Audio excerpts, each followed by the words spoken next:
Alejandro, thank you for coming on the podcast. I really appreciate you taking the time. Super stoked to dive into everything we're going to talk about today and really grateful for you being here. Thank you.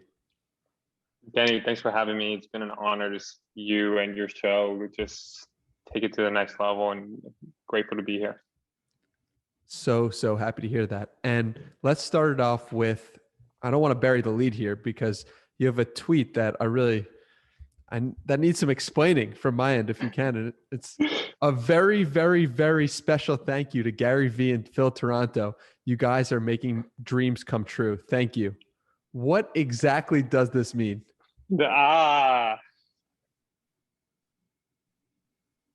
have to come back. I just know that Gary Vee and Phil are doing amazing work within the NFT community. I think Gary's really putting his money where his mouth is, as he usually does. You know what I mean? And he's putting in the groundwork and the support to really nurture the NFT community into a long-lasting industry. And I think like 5-10 years from now, we're going to look back and say Gary was instrumental to the NFT industry as a whole. Like, right, not just like, oh, for this one, right? There's a few people that we can look back to, you know, whether it's the Paul Grahams or the Andreessens, and we look at them, and we are the Horowitz as well. Like, we can look at them and say, wow, like they were instrumental to the internet, right? Like Mark Andreessen with Netscape. It's like, yo, that was massive, right? Like when you think about Paul Graham and Y Combinator, you're like, yo, startups completely changed, right? Like, so in that vein, that tweet is really, in as much detail as I can say, is that Gary is really positioning himself in that NFT space as like a giant, but a humble giant, right? I think like what I love about Gary is like this quote that comes to mind. It's like, it's not that you can stand with the giants, but you can also sit with the broken. And I think Gary does an incredible balance of like, he can rock, you know, a meeting with Jay-Z, whatever, like, let's go. And then he can sit with you next door, like next moment, literally within a minute. And you could be having a breakdown. He's like, yo, I've been there, man. Like, come through, come hang out. Like, so that's what I really love about Gary. Yeah, man. Well, we'll have to stay tuned for exactly what that means in the coming weeks, months, or years. But why don't you take us through your NFT journey and how that exactly started? Oof. Wow. So my NFT journey, like the unofficial NFT journey, started in 2016 and 2017, actually. Wow. I had this creative agency called Odysseus where we were marrying emerging tech and storytelling. And so we were helping a lot of digitally cutting edge, bleeding edge companies better tell their stories, right? Because like I have a thesis in life that says like what people don't understand, they fear, and what they fear, they reject. Right. And storytelling is the thing that makes people understand. Right. Whether through metaphor, similes, whatever, poetry, long narratives, speeches, whatever it is, like when people resonate with something, it's like it clicks and it's like, oh, that thing is not so daunting. It's not so dangerous. Right. It's like from a crypto perspective, like the best person I can actually give an example as to who did this really well was Coinbase, for example, right? Coinbase made something that was really misunderstandable, like so easily misunderstood that people feared it, and to the point that people rejected it for a long time. But then it was like, yeah, here, with the click of a button, you can buy crypto, right? Before that, it was like the wallet setup and the code and the smart contract, and when are you keeping it, right? It was like really challenging. So we really wanted to help companies in the bleeding edge in blockchain space tell their emerging tech storytelling concepts. And there was a company called Consensus out of Brooklyn that were really huge and very instrumental to the Ethereum network itself, right? Joe Lubin was really the pioneer of that company. And we were working very closely with Amanda Cassett, the CMO at the time. And we were helping them put together a lot of their branding, a lot of their storytelling. We've helped them with their main event called Ethereal. Still remember when it happened out in Brooklyn in 2017. And it was really, really awesome. And then I'm at this thing, and then someone's like, yo, Ale, bro, you got to look into these crypto punks. You got to look into these crypto kitties. And I was like, okay, what are they? You know, ERC20 had just come out, like everything, like Ether at the time was $100. I think that was like the peak. People were like, holy shit, like 3 months before, like 90 days before that was like $7, right? Like it was, I just want to kind of give context to that. And I remember straight up saying to the person, this is not what blockchain was made for. I was completely ignorant for it. I was like, I don't see it. I don't see that crypto kitty. What regenerative art that can actually what crypto punks? What is this? Like what? So that was my first interaction with NFTs, was not understanding them and rejecting them because I didn't understand them. Right? Again, I rejected it because I didn't understand them. And now I'm biting myself in the foot because like there was a chance for me to own a few crypto punks at like less than $10, and I was like, but fast forward, and about December of this past year, a buddy of mine comes out to Jackson Hole. I'm living in Jackson Hole. My buddy Matt Madbed comes out and he's like, yo, bro, listen, like this NFT thing is coming up. Like a lot of chats coming, a lot of chatters coming through the music industry. And I was like, what? And you know what? And I've heard this thing before, like non-fungible. And I was like, yo, is this the same thing as CryptoPunks and CryptoKitties? And it's like, yes, that's right. That's exactly right. But check it out. There's this whole industry burgeoning now. And I was like, wow, what do you mean? What is this? And I just went into a quick Google search and I found Super Rare, Nifty Gateway. You know, I started seeing artists like Ferocious and Parrot and Jonathan Wolf and Beeple and, you know, Olive Allen. And I was just like, oh shit, you know, holy shit. And then I started finding out that Thank You X and Crypto X. And like, I was like, just like, oh my God, this is amazing. This artwork is really powerful. This is really dope. Like this is, I started getting it now because before it was just like this kitty and this thing. And I was like, oh, that's really cool. That's really interesting. But thanks, man. I was just so busy with my life and coaching and just getting back into Jackson Hole and doing the whole internal thing. And I remember in January, I was writing down my goals for the year and I was just really meditating on the themes for, I don't do goals, I do themes. And I remembered writing down like, the current financial system is stacked against me. I finally understood it. Like I understood it here, but I finally understood it in my heart. I was like, the long-term game is really going to be like stacked against me. Like I really have to play within the rules and the confines of these established system. And I had just been playing the game long enough where I saw healthy returns, but not astronomical returns, right? Like when I had a friend of mine who 2 years earlier took out all his equities and went into crypto and had 1,000% return.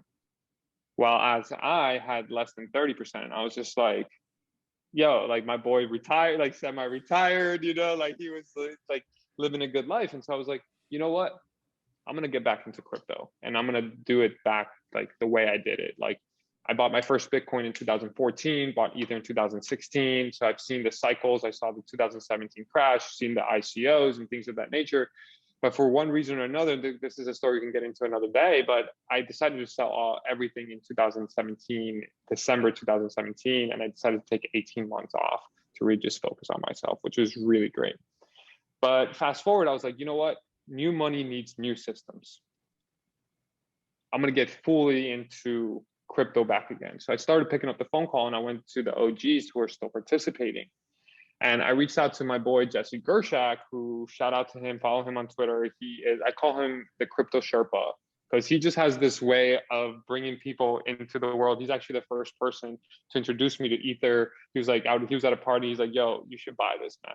And it was like at $3. And then literally I went to another room. Another buddy of mine was like, yo, you should buy Ether. And I was like, two different people that don't know each other just told me to get this one thing. So it was really powerful.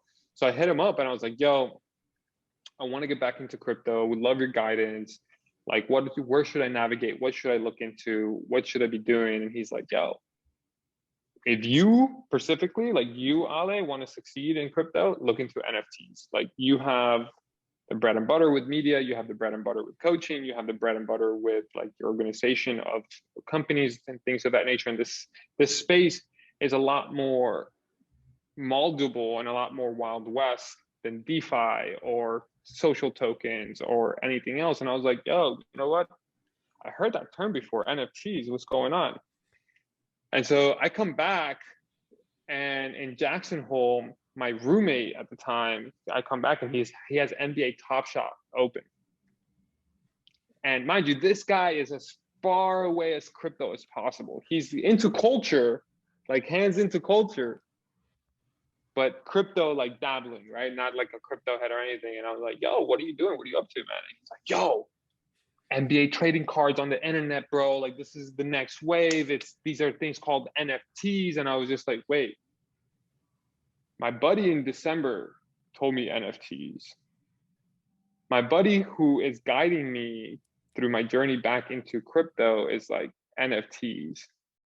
And then my roommate, who has nothing to do with crypto, is saying NFTs. I was like, okay, there's something here. So in that moment, I made sure that I wanted to be part of the early movement in NFTs. And in blockchain, you can't really say you were part of the early stages because people are going to ask you for receipts. Yeah? Show me your wallet. You know what I mean? Like, you're early? Yeah? When was your first NFT? So I just started buying the art that I thought was really cool and resonated with me. And at the same time, I was diving into some chatter groups and some WhatsApp groups and some Telegram groups where these artist names kept coming across the same thing. And I was like, Ferocious, Parrot, Corey Van Loo, Jonathan Wolf, Thank You X, Fuck Render. And I was just like, huh.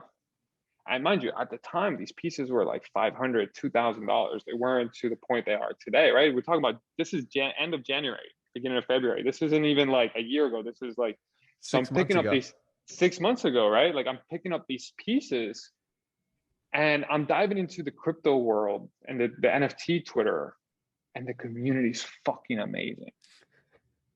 The community is amazing. Like, helping each other out, lifting each other up, celebrating each other, like artists bidding on other artists' work, making sure that people get, like, the person who just sold a big piece went and bought a big piece from another one, right? Like, I was just like, yo, I've never seen this camaraderie before. Like, and when have I? Oh, 2013 New York Tech. Like, the burgeoning of these scenes where everyone's helping each other out, right? Like, and I was like, where have I seen this before? Never.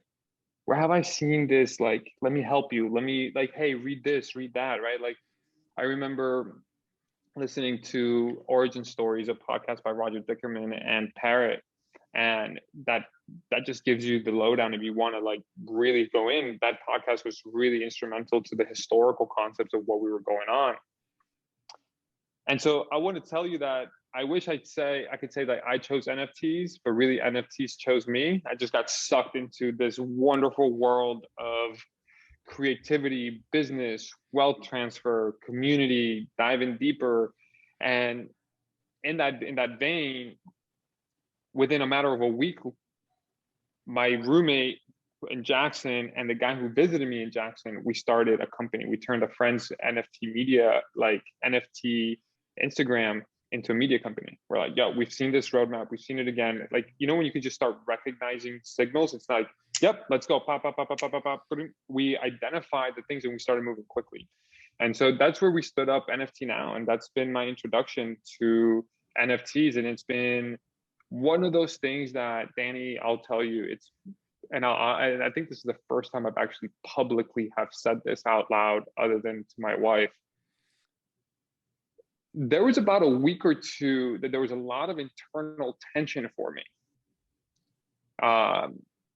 around my commitment to NFTs and the NFT community, because I've been a year into coaching, right? And I was like, yo, I'm committed. This is it. Like, I'm getting certified. I'm doing full 9, like I'm diving deep.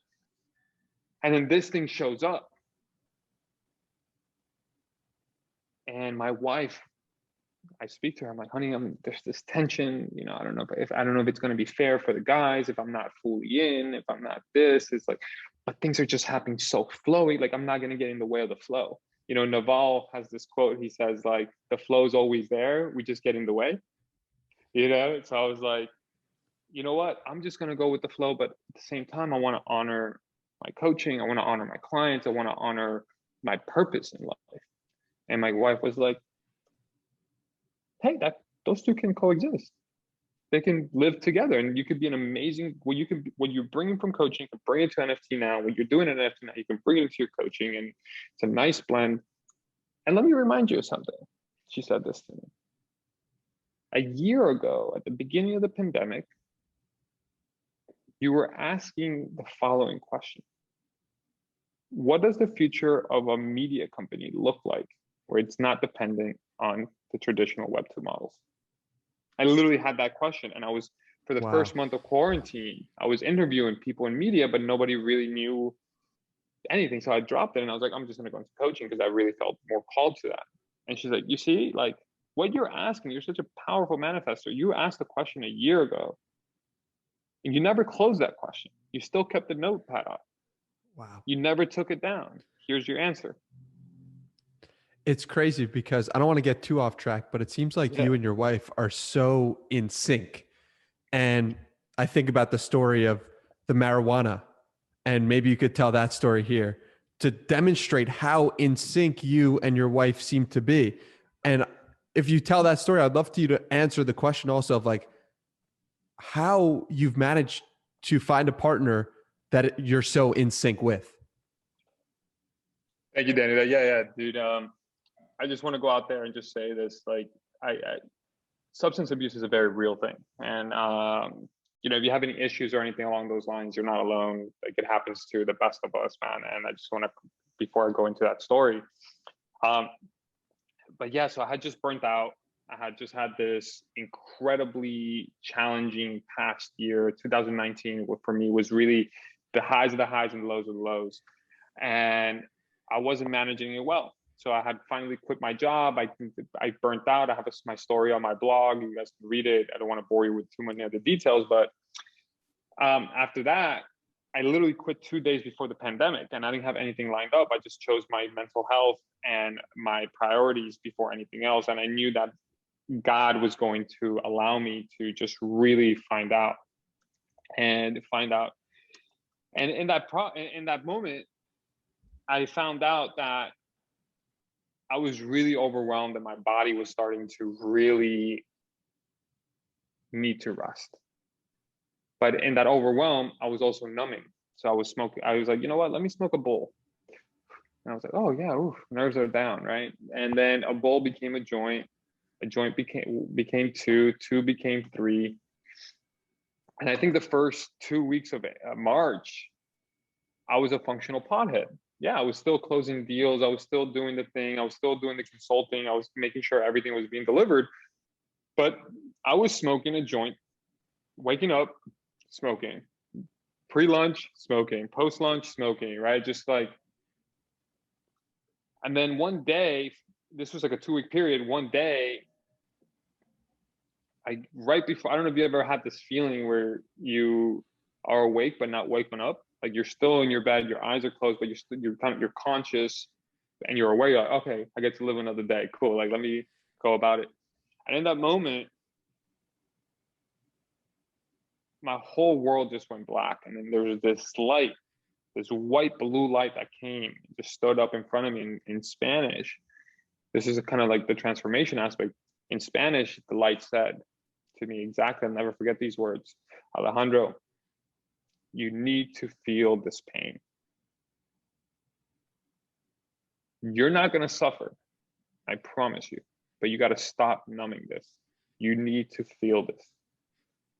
And I was like, okay. He's like, and the voice said, look, you can either feel it now or you can feel it when you're 50. Like, I'm not saying that you can't not numb it, but this is the time for you to feel this. This is like, your pain will drive you to your purpose. It's like, stop numbing it. It didn't say quit weed. It didn't say, they just like, stop numbing it. And I was like, cool. I woke up, looked at my wife. I was like, okay, things seem normal. Like, I sat down on the edge of my bed. I kind of splashed myself with a little bit of water, pinched myself because I was just like, it was such a vivid moment. And I recognized it because like my relationship with God and my relationship with faith, it's so incredibly strong. And my spirituality is something that I'm really in the daily practice of, right? So when I see these signs, I recognize them. I'm like, cool, this is clearly a message, right? And so I get up, I go to my little weed box, I take out the weed, I crumble I crumble a lot into the toilet. I flush it down. I take out every single rolling paper. I wasn't gonna go back and put it in the garbage or anything. I wanted to make sure that everything was destroyed, right? And I was like, doof, doof, doof. And in that moment, I also grabbed the lighters and I smashed them with a hammer. And then I was like, fuck, how are we gonna light the candles? Oh, shit, oh, fuck, at that moment. And so I'm sitting there and I'm showering and I'm having this beautiful moment and just cleansing using the water, visualizing myself to be cleansed of all this, right? Of actually allowing me to feel the pain and like praying to the Holy Spirit and asking for guidance, asking for strength, asking for wisdom. And I get out of the shower and we have a massive loft at the time in Brooklyn. And my wife is standing there with her little morning robe and she has this face. And if anybody has a partner, when your partner gives you a face, you know the face that we're talking about, like that we need to talk, there's something serious that we need, like, you know, your whole like heart just like, right?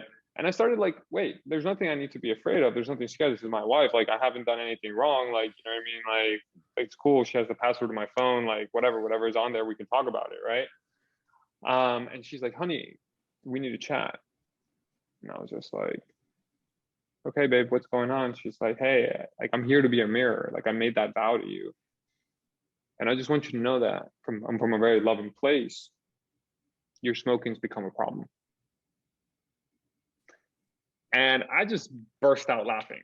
Like I just burst out laughing. Like, you know, like anyone else would be like, honey, thank you so much. And like I just cracked up in her face and she like, you know, the little loving slaps, like, hey, this is serious. Like, pay attention to me. And I was like, honey, no, I know how extremely serious you are. And I told her what had happened in my dream, and I showed her like the residue left on the toilet, and like I showed her the box, the empty box, and the papers crumbled and everything. And I showed her the broken lighters, and she looks at me and she's like, "How are we gonna light the candles?" You know, and I was just like, "That's how in sync we are. That we both thought the same thing." But I explained to her, and she was like, "Great." And then what followed was like a really beautiful period of sobriety afterwards. I did smoke again in December, just but like recreationally, super fun, nothing abusive, but just like having a blast, like good friends, you know, things of that nature. But my wife and I are super aligned, and it really, I can't explain it to you other than full surrender and full trust. And it's a matter of being fully transparent with your partner and syncing up, right? There is a spiritual connection, a love-like connection initially that sparks that joy, that sparks that connectivity. But then there's ritual, and then there's practice, and there's check-in, and there is being vulnerable and being fully surrendered to the container. And that is to speak with her even when things are not going well or when things are going amazing, right? That full capacity. And I'll tell you this, to the point that like, if I don't tell her some things, I feel off. You know what I mean? Like it feels like my wife is like fully my co-partner, my soulmate. And so that synchronicity, I think, is both a combination of, I truly believe in soulmates. So that part of it is one. And then two, the second part is really putting in the intentionality and daily work of like making sure that we're being heard, that listen, checking in, creating space for both, that both are in there, so that both are heard, both are acknowledged, both are like every part of us. It's not just like us as an individual, but there's many different parts of us that show up at different times, and getting to know those parts of each other is really important. And it's been fundamental because in every single aspect of my success, whether it has been getting out of a six-figure debt, launching my own coaching business, getting out of a burned out, like toxic relationship with my business, launching NFT now, friendships, circles, things of that nature. She's been there, and she's been that filtering, that prompt. And like, I know that I'm the one that does the work, but I couldn't do it without her. It's like having a constant little mushroom for like Mario, like that makes you big and superstar. Like It's just being able to tap that anytime you want. Like, hey, so yeah, that's my relationship with my wife, man. Thank you for asking. Yeah, it's certainly sounds very powerful. And you bring up mushroom and so it gives me the perfect segue to ask about your mushroom journey and how psilocybin has impacted your life in such a tremendous way. Yeah, thank you for asking, brother.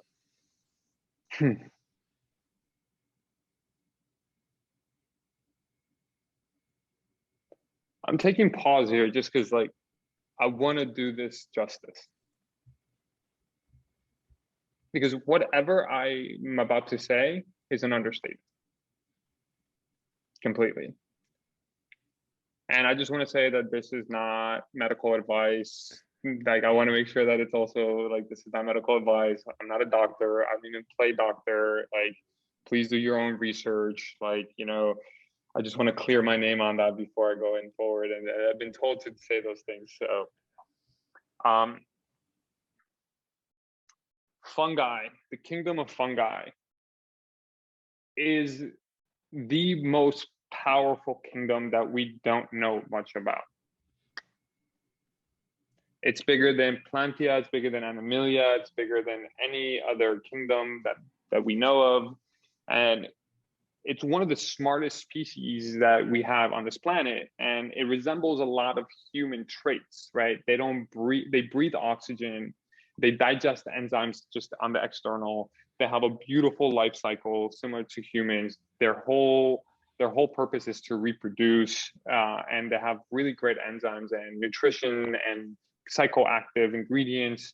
Mind you, there are some, like, there's a really wonderful quote that I love, is like, every mushroom's edible at least once, right? So, like, be very careful out there. Always, when in doubt, throw it out. So my journey with psilocybin is plain and simple. If I can summarize it shortly, it saved my life. Like, no bullshit. I was a high performer who didn't know was depressed, because I was so focused on the external achievement, this, that, the school, the company, the fundraise, the corporate job, the dog, the family, the travels, and things seemed like our society was checking things off, but I wasn't fulfilled. And when I was fulfilled, it was fleeting. Oh, right. And I remember a distinct moment where I felt absolute peace, and I still to this day go back to it. And I can't tell you enough how much psilocybin has been instrumental to that. So during my period of burnout, COVID happened, quarantine happened, and I was really, really diving deeper into my spiritual journey now that these things have settled in, and I was deep in prayer. And in deep in prayer, I found this inner child part of mine that was always playing to survive. And in that moment, I asked him, "Are you still in command?" And he looked, my inner child said to me, "Absolutely. Who do you think has been driving you this whole time?" I was like, "Well, where are you operating from?" Like, "Well, we need to survive." And I was like, "Oh shit. I've been in survival mode. I thought my whole life was thriving. I was like in this thriving, but I've been in survival." And I was like, "Hey, do you feel safe?" It's like, "What is safe? I don't know what that is." So I was like, "Oh, so you don't feel safe. The absence of safety is unsafe, right?" And so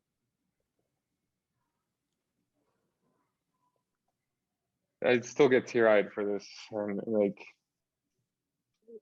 this is really the moment where I chose my life. And it was an act of courage. And I realized that I had been operating from a place of survival since I was 8 years old. I really spent a week fully, no digital, no nothing. And I found that prayer to continue that down that hole and journal and just sit there and go back. And is this alternate reality? Is this false memories? Is this like what's really true? What's not, right? Because our brains play a lot of tricks on us, especially when you have trauma and big ruptures, right? So for example, the big rupture for me was immigrating to the United States. One day I was in Colombia, the next day I was in the United States. No one had told me anything. There wasn't any prep, there wasn't anything. So it was like, boom. Another one was not speaking the language and being told that your name is one thing when in reality we felt it was another. And we can add these things up, starting them up. And what I recognized was like, I was feeling like the rug was going to get pulled under me at any moment. At any moment. Like, I outperformed at work because I thought I was going to get fired. Not because I was the guy who was like, yo, got you on the presentation. Yeah, Friday, 8 p.m., got you. Because if I don't turn it in, Monday I may not come back to a job. So I was always in that capacity of performing from that place. And so I started looking into how to rewire your brain. I was like, this is a computer. I've biohacked before. I've changed my body. I've changed my beliefs. I've changed my stories. I've changed my life 3 or 4 times already. Why can't I change my mind? Like from a physiological standpoint, like I didn't want to just like ideologically or just tell myself, oh yeah, you're safe now, you're safe now, you're safe now, you're safe now. Like, it's okay, you're safe, right? Because the moment anything challenges it and it's not a true foundational change, if it's not an identity change, it's not going to sustain itself. And so I started speaking to a few neurologists that I'm really good friends with. I was like, yo, guys, like, how do you change your neuroplasticity? How can I regrow brain cells? I was looking into stem cells. I was like in, right? And so I was like, what's the most homeopathic way to change your brain cells and your brain chemistry so you can get neuroplasticity and neurogenesis? So neuroplasticity, for anyone that doesn't know, it's like your ability to kind of change the connections in your brain. And neurogenesis is literally what it says is like creating new connections. So there are pre-existing connections that we can change, and then there are new connections that we can make. And so I'm sitting there and I'm speaking to these 2 neurologists, and they both say the same thing. They're like, great diet, sleep, oxygenation, meditation, exercise, low stress environments, and making sure that your hormones are balanced, right? Testosterone, oxytocin, like all these things. And I was like, great, I do that already. Let's go. Where's the key, baby? Give me the keys to the car. And I was like, yo, so how long is it going to take? How long is it going to take? Right. I'm like, yo, how long is it going to take, Doc? And they're like, oh, yo, don't worry. It's going to take about 2 to 3 years. Wait, what? What do you mean 2 to 3 years, dude? Like I'm in quarantine, bro. Like, and I was deflated, fully deflated, because I was so jazzed about this opportunity and this thing. But then I was like, you know what? 2 to 3 years for the rest of my life. Let's fucking go. Let's go. So I started really disciplined. My whole environment, timing, like I removed stressors from my life. I no phone for the first 5 hours of the day, like super clean eating, COVID in the midst of a controlled environment. I was like, dope, I don't got to see people I don't like. Fucking right, let's go. You know what I mean? And I'm working out and I'm doing deadlifts in my apartment. And I remember my buddy, his name is Tommy. Protecting his real name, just because I haven't had permission to change it, to share this story, but just for everybody to know, caveat. And so I hit up Tommy because he's also into nootropics, the human brain. He's into biohacking, and he's actually the person who introduced me to biohacking. So I was like, yo, Tommy, you love to navigate the gray area, right? The gray area that's a little bit darker than it is lighter. And I was like, yo, like what's going on with anything in the nootropic space for neurogenesis and neuroplasticity? I'm really trying to rewire my brain. I gave him the backstory, and he's like, yeah, man, have you tried Narazatam, like all these like TAMs? And I was like, yeah, dude, I'm taking the supplements that you take. And he's like, all right, that's good. That's a good start. Are you meditating? Are you doing the diet? Are you sleeping? Are you oxygenating? He's like, yeah. It's like, all right, well, with the nootropics, it should accelerate it to about a year. And I was like, yo, I just cut off 2/3. Hey, that's great. That's progress. And then the phone goes silent. And then have you ever had a phone call where you're going silent and you're like, you check just to like make sure that the call's still going? And I was like, yo, Tommy, you there?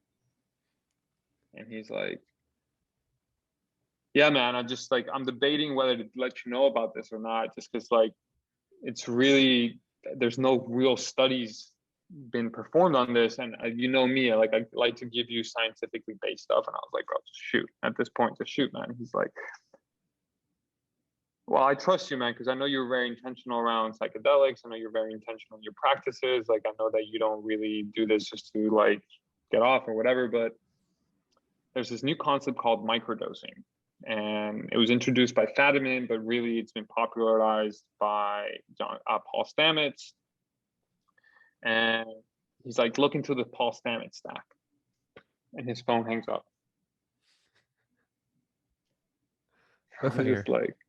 I was like, all right, cool. I tried calling him back, straight to voicemail. I was like, all right, that's it, Paul Stamets. I went into Google, bro. I was like, Paul Stamets stack. I spent like probably 6 hours that night looking into watching every video on Paul Stamets speaking about the microdosing, looking at John Fadiman, looking into it, and I was like, this is it. It just felt something. I was like, this is it, this is it, this is it. And the more I looked into microdosing, the more I looked into fungi. And I bought pretty much every book under the Library of Congress on fungi, and pretty much everything around Paul Stamets, looking at the history, looking at understanding, looking at what mycelium, what is fea, what is the mushroom buddy, what is like really, I wanted to really understand the mushroom before I went into this microdosing. And so I set up a 90-day controlled environment. And I was like, hey, I'm going to do a vlog. I'm going to do a journal. Because like journaling, I can lie. I could be like positive impact. But a vlog, if I'm having a rough day, you can't lie to the camera. Was this personal or? Yeah, or... No, fully personal. Fully yeah. personal. This was like fully personal. I also, key instrument is that my wife has a master's in psychology. And so I was like, honey, this is what I'm about to go into. So it's really important to know that microdosing is not the silver bullet, it's the integration. It's the process, it's everything. So I really went into this into 90 days and something really powerful. I set up controlled, same time for sleep, eating. Like I pretty much took a 14-day fast. I did a 14-day fast where it was water only. So I like really cleansed out my body of all supplements, all residue. So I really wanted to understand if this is the catalyst for this change. Like I wanted to, like, no vitamin B12, no ashwagandha, nothing. Just like, this is going to be the stack. And I intentionally did it for 90 days. Essentially, I set it up in controlled environment. And I realized that there wasn't anything with a spiritual approach and a scientific process. So I kind of created this on my own. I was like, hey, what's coming up emotionally? What's coming up on this? But tracking everything, supplements, intake, food, the full nine. And day 32, I woke up and something happened. I didn't need it. It was a day for me to take a supplement and my body's like, nah. I was like, okay, cool. Day 33, my body didn't want to take it. Like, all right, cool. I'm going to honor that. Day 45. When you say your body doesn't want to take it, what does that mean exactly? That's a great question. Have you ever had a moment, and I think I'm going to equate this to drinking. I don't drink, but I'm going to equate it to drinking, where you know you're about to take a shot and your body's just like, don't, like, there is no, like, don't do that. Or you're about to do something and your body's just like, you just have to listen to the body a little bit. Mm-hmm. Does that resonate? Yeah. So very similar to that feeling is that this was done. And I was like, cool. And I realized that I was operating from a place of joy, a place of thriving. And I was like, wait, what is this? Holy shit. And so I put myself in hyper stressful situations on purpose. And they weren't really triggering me in the same way. Yeah, certain things were coming up, but I was able to take pause and actually create space between what was coming up and myself and my awareness. And I was like, oh shit, I feel safe. with friendships, being able to vocalize what I want, right? People pleasing for me is a big issue. It's a big deal, right? Because I want to make sure that people like me and things of that nature. So setting those boundaries and communicating my boundaries was really important. So I started doing so. And I didn't feel guilt. I didn't feel overthinking. I wasn't overanalyzing. I was like, hey, if this friendship's meant to be, it's meant to be. If it's not, it's great. And that's when there was a level of empathy for myself. And I started noticing that I had more courage to address the things that I wanted to address. I had more courage to vocalize these things. And that's when I was sitting in a meditation last July, actually, a year from today. And it came to me in the download so fully. And he's like, Alejandro, you have to be an advocate. You have to be one of the faces of this movement. And I was like, but what do you mean? Like, I have this image. I navigate the policy space. I navigate the venture capital space. I navigate the media space. I navigate the thought leadership space. Like, I need to keep my image like. And that's when I was like, no, that's from survival. Boom. And I came out of the psychedelic closet, and I was just like, guys, mushrooms. And I'm starting up this project called Mushroom Talk. We're really going to be building it out. I experimented with it. I dropped a mushroom journey, a mushroom journal. I dropped a course. I dropped a podcast, and there was some great feedback. So now, based on that experiment, I'm hiring a team to help build this whole platform for education and entryway for people who are interested in the beginning journeys of mushrooms in general, like the full facade of what the fungi is, because right now it's an incredibly overwhelming space. Like, you don't know where to start, and you don't know what it is, what's right, what's this and this.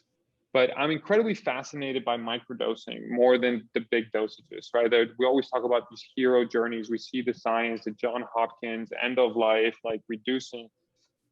But I really believe that microdosing has more compounding, longer lasting effects than the actual single dosages. The Imperial College of London is coming out with some really great studies from it. And believe it or not, we have more information on the big journeys than we do on microdoses. So microdosing, just for context of historical places, John Fadiman introduced it in his book and then spoke about it on Tim Ferriss's podcast, blew up, brought it. He also it started happening within the space of the Tim Ferriss world, the biohacking bros. And then Paul Stamets revisits it in 2015 on Joe Rogan's podcast. And that's just, and then comes back, I think, in 18 and just again. And then Michael Pollan's book of How to Change Your Mind. Great right. book. And I think what I really love about this whole movement is that I really believe that we are going to see a day where you are feeling hyper anxious, or you're feeling anxiety, or you're feeling some sort of way, that we can actually just give you a tinker or a pill or a gummy worm or something that you can take, and your body will not feel it. So what I love about microdosing is not so much what you feel. I always tell people is what you don't. So a lot of people are like, oh, I want to feel peaceful, I want to feel this, but the absence of anxiety, the absence of overthinking, the absence of these very important emotions that come up for us, is actually more powerful than the presence of something else. Right? So when you think about it, when I speak to people about microdosing, it's like, what didn't you feel today? Oh, you know what? I didn't feel the need to consistently be checking on my phone. Oh. And people have this moment of like, whoa. Because it's not so much like people feel like it's like this microdose, and then all of a sudden you're going to feel peace and you're going to be tranquil. It's like, no, the microdose is going to show you, it's going to amplify what you already have, and it's going to allow it to come up and clear. And, or it's going to make sure that the absence of whatever you're supposed to naturally feel, or the absence of your standard MO, is no longer there. Right. And so this is why it's so important to have integration, to have a coach, or to have someone guiding you through this microdosing journeys, because new habits are formed, new connections are made in your brain, right? New products are continuously, and that becomes part of your identity. And it's really important that people do their research, do their homework, because I'm actually incredibly conservative when people ask me, is microdosing right for me? I would say like majority of my answers is no, because a lot of times I go through a list of questions like, hey, do you exercise? Uh, no, really. All right, start with exercising, right? Hey, what's your diet like? Oh, dude, fast food and this and that and da da da and snacks and binging and ice cream. And you're like, okay, why don't we start there, right? Or the person's like, yeah, I'm consistently on my phone. I'm glued to the phone. And it's like, hey, why don't you just start your day without your phone for the first 30 minutes of the day, right? So it's about deducing before just giving the silver bullet, because it's not a silver bullet, right? And so that's my journey with microdosing. It saved my life. I'm here to become an advocate. I'm actually investing a lot of resources into creating a platform called Mushroom Talk, where it becomes a bridge for people to really take these amazing organisms that are all around us and really fundamentally take on their health. And what I'll give you an example. Caffeine, I cannot consume caffeine for the life of me. Caffeine for me is really detrimental to my body. My adrenal glands go hype, my cortisol starts releasing, right? And even though it gives me the focus, it gives me the buzz, but cost benefit analysis is there. So I was looking for a supplement to give me the same energy level or the same capacity. And I was like, yo, there's got to be a mushroom that gives you energy. Lo and behold, cordyceps. I was like, no, I now take a little bit of cordyceps instead of taking a caffeine, and I don't feel the jitters. It has a half-life in your body. It's only available to you for 3 hours. It's amazing for pre-workout. It's amazing for workouts. It's amazing for doing deep work. Awesome. Anti-inflammatories, right? Like we work out, we're healthy, boom. Turkey tail, reishi mushroom, amazing for your body, amazing to help off the actual life cycle of the cells, right? So it's like these whole concepts that are happening. Mind you, I just gave you 3 mushrooms, and there are millions, if not billions, of classifications that we haven't even figured out yet. Was there ever any hesitancy on your part to come out with all this? Because I assume that in your previous life prior to taking mushrooms, you maybe weren't the type of person to just come out and speak about it, or were you? And how has that transition been like? It's a really powerful question, Ben. I was always open with the immediate circle, right? Like, yeah, mushrooms, yeah, dope, let's get it, yeah, let's go, Burning Man, let's go, let's do this, right? Like it's always been in a very spiritual capacity, and very deep.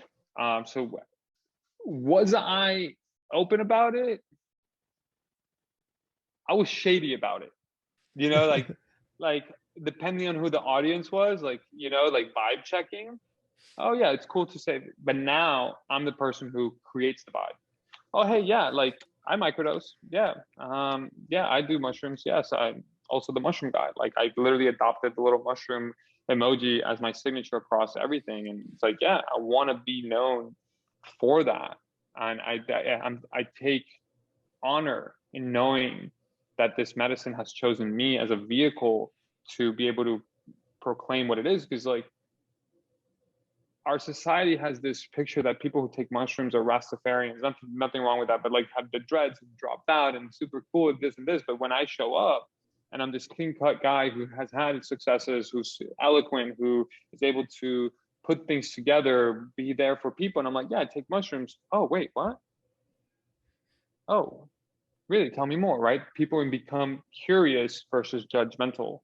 And that's a stigma that I want to break in just everybody, in every race and everything along those lines, especially in indigenous work, because indigenous cultures have been working with these medicines for hundreds, if not thousands of years.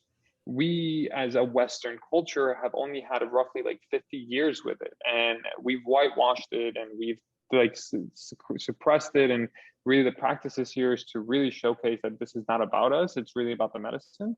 And I see myself as an advocate and someone who is incredibly amateur at it.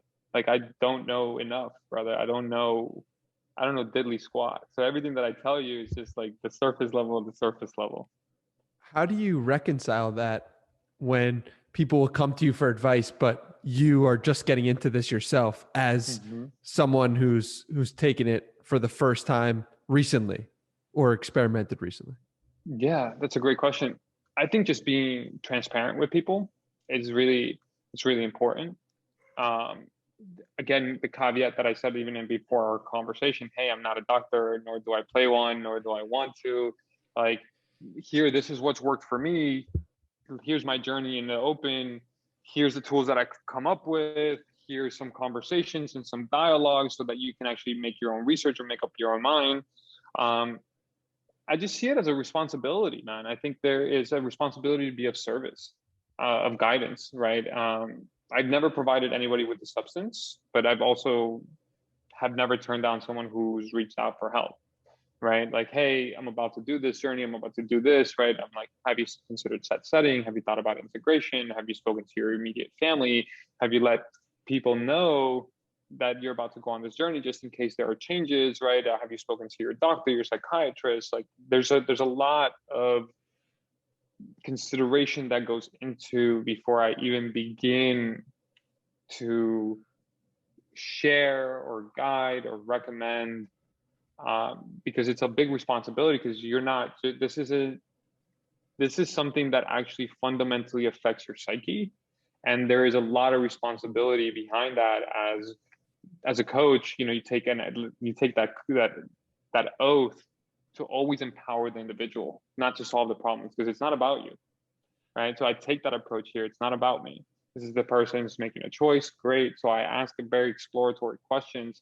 And in those exploratory questions, I then nudge or guide to resources so that the person can make their own decision. But I'm never like, yes, you, or yeah, here, that, boom, right? So um, I do it with a very delicate ground. I am going to this year, the second half of this year, going to start doing a lot more education around it in terms of my self-education. I'm going to get certified in practice work, integration work, psychedelic work with MAPS and other organizations. So I really I'm diving into it. And this is like a long-term journey thing for me.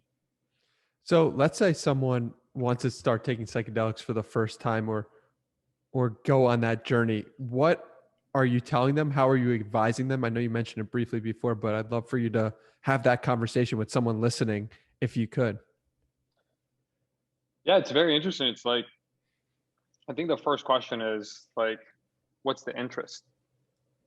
Like, what's interested, right? Oh, a lot of my friends, we're going to a concert or we're going to a rave, and there's probably going to be mushrooms there, and I just kind of want to know what I'm getting into. That's one element. The other element's like, hey, there's a lot of trauma in my life, and I want to dive deep, and I want to really like clean and heal and speak to and address things. And you're like, okay, that's another one. That's beautiful. That's really great. And then there's other ones that are just like, hey, I just read a book about it, and I'm curious. Like, like I just want to guinea pig it. I want to figure out. Like, I just want to see what it's like, right? Um, a key factor for me, it's a signal. Believe it or not, is I shouldn't, but it sounds ridiculous to say it out loud. But anyone that ever comes to me and calls it shrooms, filters go up, right? Like, hey, dude, have you heard of shrooms? Like, what can you? And I'm like, that's not really a great connotation to call this powerful medicine, right? Because shrooms are very much a derogatory term. They're used by the Nixon era. They're like, well, you're high on shrooms, right? So it's like you can tell that's going to be a person whose intentions aren't as pure, right? So I'm that signals a little bit more Or filtering, a maybe little just bit more. less knowledgeable. Exactly. So those filters come up in terms of questions. Hey, what have you done? What do you know? Right? In terms of guidance. So it comes up a little bit more in that capacity. Um, and then from there, you can just figure out what the intention is and what the setting is going to be, right? Like, hey, where are you going to be? Who are you going to be around? Like, hey, do you like these people? Have you met these people? Do you trust these people? Is there going to be a sober buddy, right? Is there going to be a sitter? Do you have a plan if anything, like if you go south, if this thing goes south, like, do you have a plan? And if it goes north, do you have a plan as well? Like, right? Because like these are incredibly powerful experiences where you go from being super connected, super divine, and then a lot of people then the next day they're like, hey, can you please take out the garbage? So these integration moments are really important to understand, like, hey, are you going from that journey? What are you doing after? I'm not so concerned about the during. I'm more concerned about the pre and the post. Like, hey, where are you going to be after the journey? Like, if you have people that trust, like, are you going to be surrounded by love? Are you going to be able to express yourself? Are you going to be able to take time to truly journal and like process and integrate? Right. And before it's like, hey, what's your intention? Right? Like, what are you thinking? What is the setting? Have you journaled about this intention? What questions are coming up for you? Are there any medicines that you're taking that could potentially have some effects? Right? Because there's a lot of people that are on SSRIs or antidepressants that are now looking into this, and what they don't know is that they may have an adverse reaction if you're taking the SSRI and the psilocybin. Right. So you have to like guide them like, hey, here's some studies, here's some things. So it really is, when somebody comes into me, there's no formula that it is. It's more of an intuitive conversation driven by curiosity, driven to understand, and driven to guide to resources so that people can make their own decision and their whole empowered decision. I don't think I've ever been like, yes, you should take mushrooms. Like, that's awesome. Like, yeah, that's going to be really great. But to your point of that, I want to highlight that I believe that there's these three circles, this Venn diagram. I'm going to publish this later on this year, but I'm working on that. Recreational, spiritual, and therapeutic can all be transformational.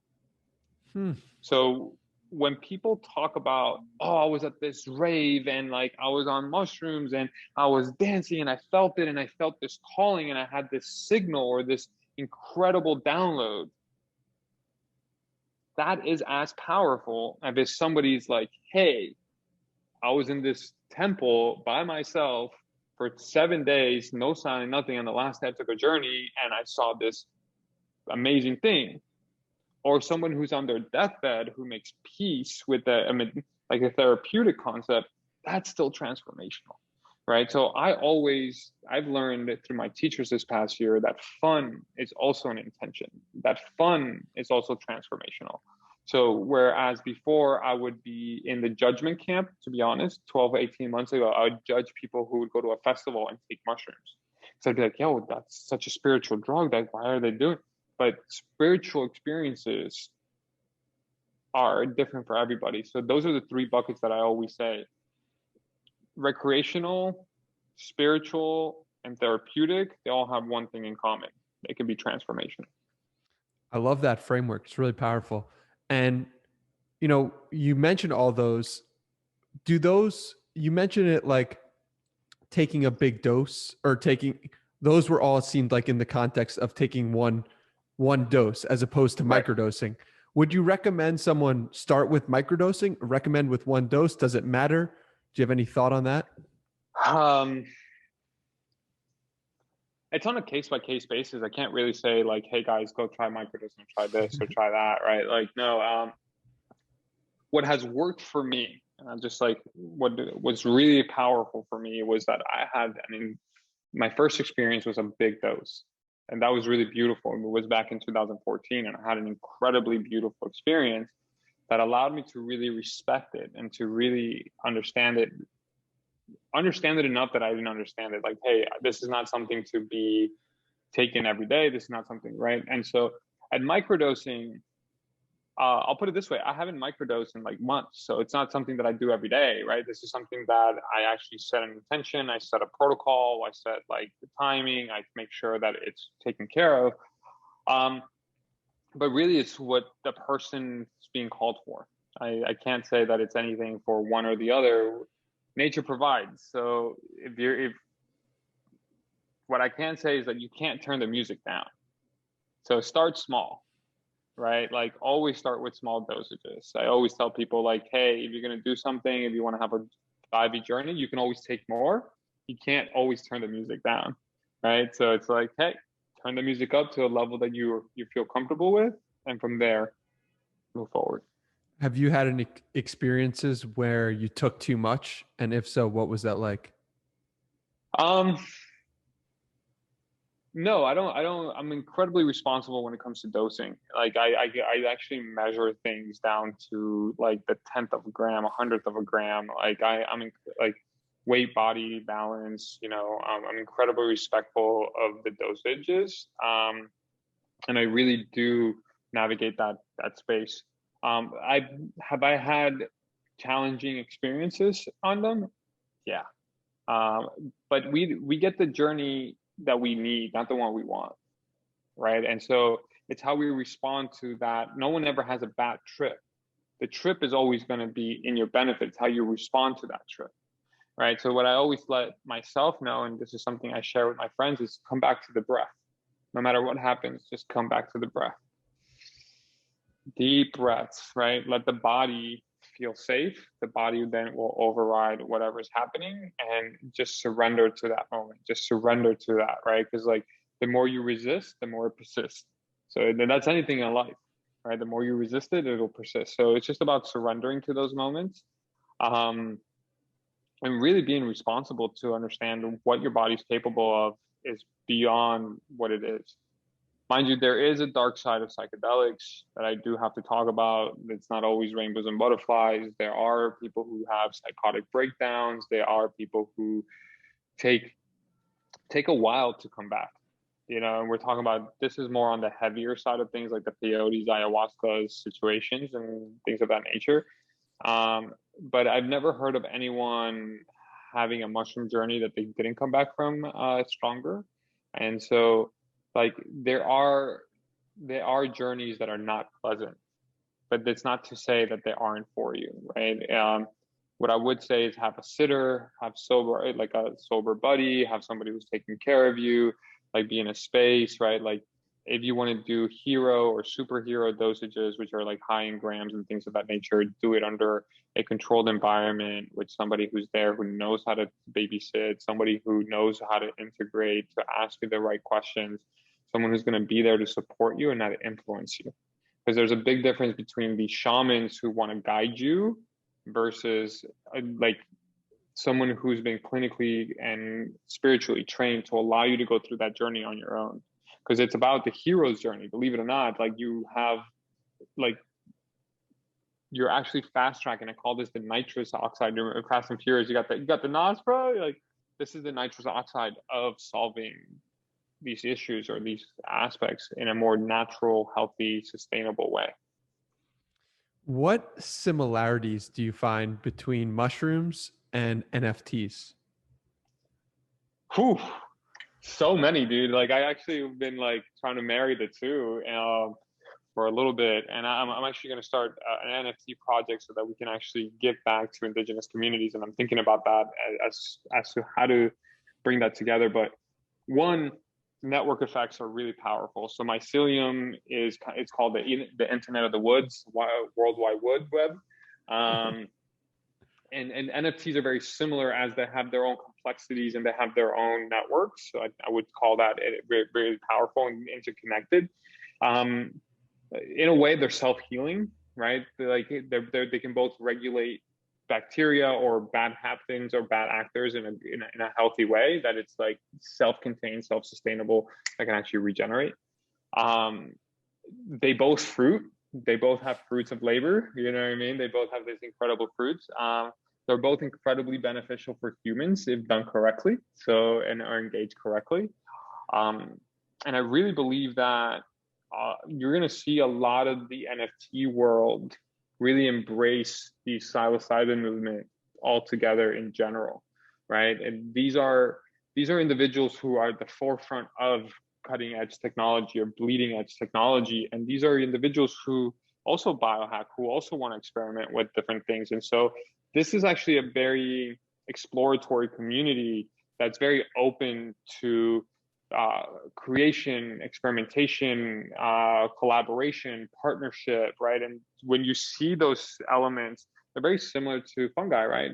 Participation, collaboration, experimentation, taking care of each other. Like you can't have a forest without mycelium, right? You can't have NFTs without the community.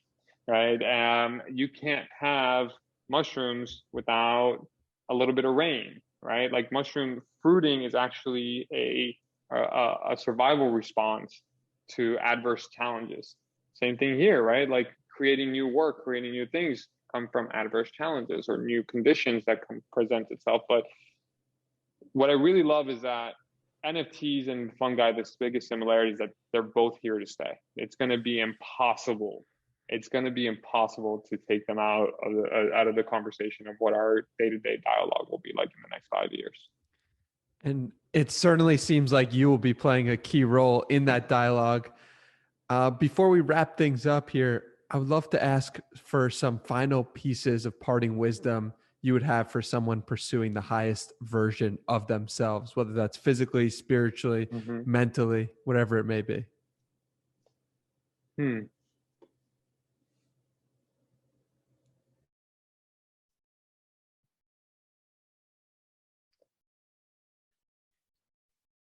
I'll tell you the advice that I would wish I had received 10 years ago.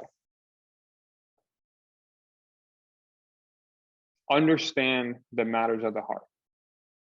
Not listen to your heart, but understand. And I think what I love to really part with anyone listening and to the audience is to the moment that we begin to understand things, they can actually evolve, they can actually change. So if you bring that inward to understand who you are, what made you, what conditioned you, what is driving you, and you understand it from a place of compassion and empathy, and you mix a little bit of courage into that, that's leadership. And so the moment that you can understand yourself, you can begin to understand the world. It's powerful. Thank you, Alejandro. Where can people find more from you? Twitter, Instagram. Just follow me on Twitter and Instagram. Discord, that's starting to happen as well. But my DMs are always open. Shoot me an email on my website. I try to respond to as many as possible. And platforms like this one, bro. And I appreciate you bringing this podcast to the world. I think you're doing amazing things. You're helping people heal and drive and motivate and lifting others. So I just want to commend you for your own journey and giving people a stage and asking some really powerful questions. Thank you, man. I really appreciate you. And I really hope that everyone enjoyed this as much as I enjoyed it.